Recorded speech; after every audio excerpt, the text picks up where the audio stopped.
ಮಳಿ ಚಳಿದಾಗ ನೀವು ಕೆಲಸ ತೋತಿರಿಲ್ರಿ. ಈಗ ನಮಗೆ ಮಳೆ ಹೊಂಟದ ಅಂದ್ರೂ ಯಾರು ಕೇಳಕ್ ಬರಲ್ಲೋಗಿರಿ. ನಮ್ಮ ಕಷ್ಟ ನಮಗೆ ಗೊತ್ತದ. ನೀವು ಯಾಕೆ ಬರವಲ್ರಿ? ನಮಗೆ ಎಷ್ಟು ರಾತ್ರಿ ಆದ್ರೆ ಕೆಲಸ ತೊಗೊಂಡಿರಿ, ಮಿನಿಸ್ಟರ್ ಹೊಂಟ್ರೆ ಕೆಲಸ ತೊಗೊಂಡಿರಿ.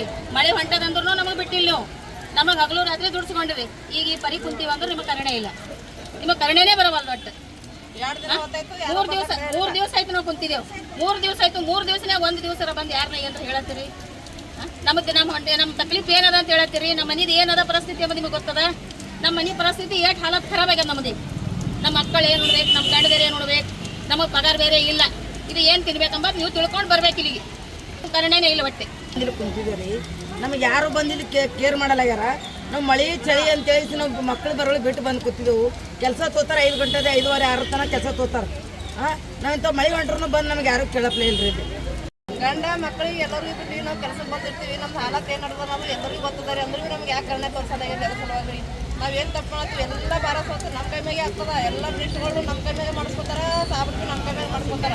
ಒಂದು ದಿನ ಸುಟ್ಟಿ ಮಾಡಿದ್ರೆ ನಾವು ಮನೆಗೆ ಕುಂದಿಸ್ಕೊಂತಾರ. ಯಾಕೆ ಕಾರಣಕ್ಕಾಗಿ ನಮ್ಗೆ ಮಾಡಕ್ಕಿಸ್ತಾರ ಅದು ಒಂದು ನಮ್ಗೆ ಗೊತ್ತಾಗಲಾಗಿರೋದು. ಯಾಕೆ ಮಾಡ್ತಾರೆ ರೀ? ಓಟ್ ಅದು ಬೇಕಾದ್ರೆ ಮನುಷ್ಯನ ಕೈ ಜೋಡಿಸ್ಕೊಂಡು ಬರ್ತೀರಿ. ಈಗ ನೀವು ಬರ್ಲಿಕ್ಕೆ ಏನಾಗಿದೆ? ನಿಮಗೆ ತಪ್ಪು ನಿಮ್ಮ ಬಲ್ಯದ ನಮ್ಮ ಬಲ್ಯದ ಅದು ಗೊತ್ತಾಗಲಾಗ್ಯದ. ನಾವು ಕರೆಕ್ಟ್ ಕೆಲಸ ಮಾಡೀವಂತೆ ನಾವು ಇಷ್ಟೊತ್ತಾದ್ರೂ ಮಳೆಯಲ್ಲಿ ಕೂತೀವಿ. ನೀವು ಬರಬೇಕಾಗಿತ್ತು. ನಿಮ್ಮಲ್ಲಿ ಏನೂ ತಪ್ಪೇ ಇಲ್ಲ ಅಂದ್ರೆ ನೀವು ಬಂದು ನಮ್ದು ಏನದ ಅಂತ ತಿಳ್ಕೊಬೇಕಿತ್ತು. ಕಮಿಷನರ್ ಏನಂತಾರೆ? ಕಮಿಷನರ್ ನಂಗೆ ಗೊತ್ತಿಲ್ಲತಾರೆ, ಡಿ ಸಿ ಮಾಡೋದು ನಂಗೆ ಗೊತ್ತಿಲ್ಲತಾರೆ. ನಾವು ಕೇಳಬೇಕಾದ್ರೆ ಯಾರಿಗೆ ಮಾಡಿಸ್ಕೊಳ್ಳೋರು ಅವರು. ಈಗ ಬಂದು ಕೇಳೋ ಅಧಿಕಾರ ಅವ್ರಿಗೆ. ಅವ್ರ ಕಷ್ಟ ಬಂದಾಗ ನಾವು ಮಾಡ್ತೀವಿ, ನಮ್ಮ ಕಷ್ಟದಂದಾಗ ಅವ್ರು ಹೇಳ್ಬೇಕಿಲ್ಲ. ಅವರು ಇವತ್ತು 3 ದಿನ ಹೊತ್ತಾಯ್ತು.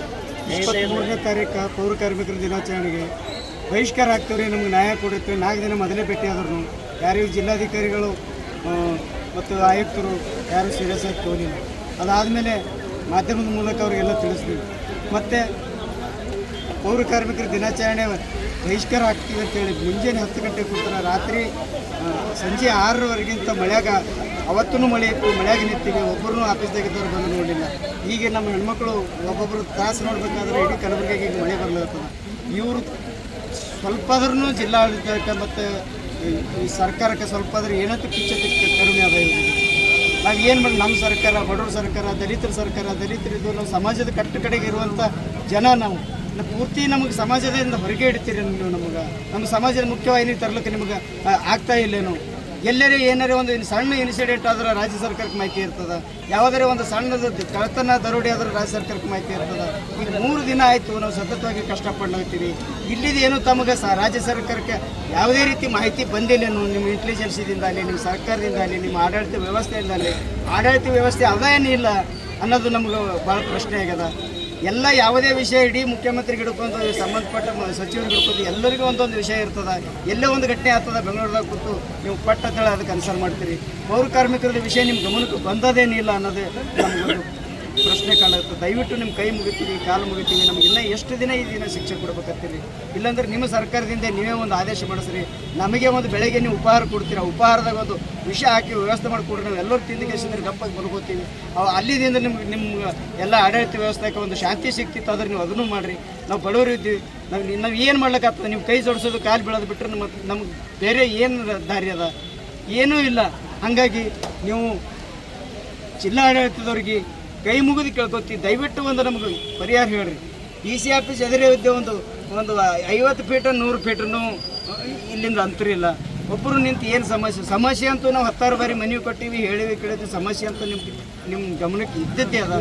ಆ ಇದ್ದದ ಸಮಸ್ಯೆಗೆ ನೀವು ಪರಿಹಾರ ಕೊಡಲಿಲ್ಲ ಅಂದರೆ ಯಾವ ರೀತಿ ನಾವು ಸರ್ಕಾರ ನಂಬ್ಕೊಂಡು ನಾವು ಇದು ಮಾಡಮ್ಮ? ಈ ಹೆಣ್ಮಕ್ಳು ಒಬ್ಬೊಬ್ಬರ ಪರಿಸ್ಥಿತಿ ನೋಡೋದು ಪ್ರತಿಯೊಬ್ಬರಿಗೂ ಕಣ್ಣಾಗ ನೀರು ಬರೋಂಥ ಪರಿಸ್ಥಿತಿ ಅದ. ಯಾರೇ ಒಬ್ಬರು ಬರೀಲಿ, ಯಾರು ಬಂದಿರಿ? ಯಾವ ಒಂದು ಸಣ್ಣ ಅಧಿಕಾರಿ ಇಲ್ಲ, ಜವಾಬ್ದಾರಿ ಇದ್ದವರು ಯಾರೂ ಬರ್ಲಿಕ್ಕೆ ತಯಾರಿಲ್ಲ ಅಂತಂದಾಗ ನಮ್ಮ ಪರಿಸ್ಥಿತಿ ಎಲ್ಲಿಗೆ ಹೋಗ್ಬೇಕು? ನಾವು ಯಾರಿಗೆ ಕೇಳಬೇಕು? ನಮ್ಮ ಬಡವ್ರ ಕಷ್ಟ ಗೋಳು ಕೇಳೋದೇ ಒಂದು ದೊಡ್ಡ ಅಪರಾಧ, ಮಹಾ ಅಪರಾಧ ಆದಂಗೆ ಆಗಿಬಿಟ್ಟಿದೆ ಈ ಸರ್ಕಾರದಲ್ಲಿ. ದಯವಿಟ್ಟು ಮಾನ್ಯ ಪ್ರಿಯಾಂಕ ಸಾಹೇಬರು, ಪ್ರಗತಿಗಾಗಿ ಪ್ರಿಯಾಂಕ ಸಾಹೇಬರು ಎಷ್ಟೋ ನಾವು ಹೆಮ್ಮೆಯಿಂದ ನಮ್ಮ ನಾಯಕರ ಅಂತೇಳಿ ಪ್ರತಿಯೊಂದು ಸಲ ನಮ್ಮ ಹುಡುಗರು ಎಷ್ಟೋ ನಮ್ಮ ಕಾರ್ಮಿಕರು ಬರಲ್ಲ ಅಂದ್ರೆ ನಾವು ಸ್ಟೇಟಸ್ ಇಟ್ಕೊಂಡು ಎಷ್ಟೋ ಅಭಿಮಾನದಿಂದ ಬರ್ತೀವಿ. ನಮ್ಮ ಸಾಹೇಬರ ಅವರು ಉಸ್ತುವಾರಿ ಸಚಿವರ ಬಡವರ ಬಗ್ಗೆ ಕಳ್ಕಳಿ ಅದ ಅಂತೇಳಿ ನಾವು ಎಷ್ಟು ನಂಬಿಕೆ ಇಟ್ಟಿವಿ, ನಂಬಿಕೆ ಮುಂದೂ ಇಡ್ತೀವಿ. ಈಗ ದಯವಿಟ್ಟು ನಿಮ್ಮ ಕೈ ಮುಗಿದು ಕಾಲು ಬಿದ್ದು ಕೇಳ್ಕೊತೀವಿ.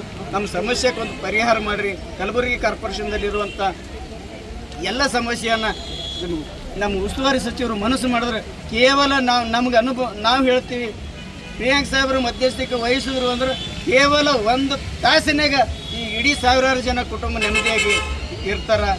ಆ ಕೆಪಾಸಿಟಿ ಅವ್ರಿಗದ, ಇದು ಅವ್ರಿಗದ. ದಯವಿಟ್ಟು ಎಲ್ಲರಿಗೂ ಟೈಮ್ ಕೊಡ್ತೀರಿ ಸಾಹೇಬ್ರಿ, ಇಡೀ ರಾಜ್ಯ ಕೊಡ್ತೀರಿ, ರಾಷ್ಟ್ರ ಕೊಡ್ತೀರಿ, ನಮ್ಮ ಸಲಕ್ಕೆ 1 ತಾಸು ಟೈಮ್ ಕೊಡ್ರಿ ಅಂತ ನಿಮ್ಮ ಕಾಲು ಬಿದ್ದು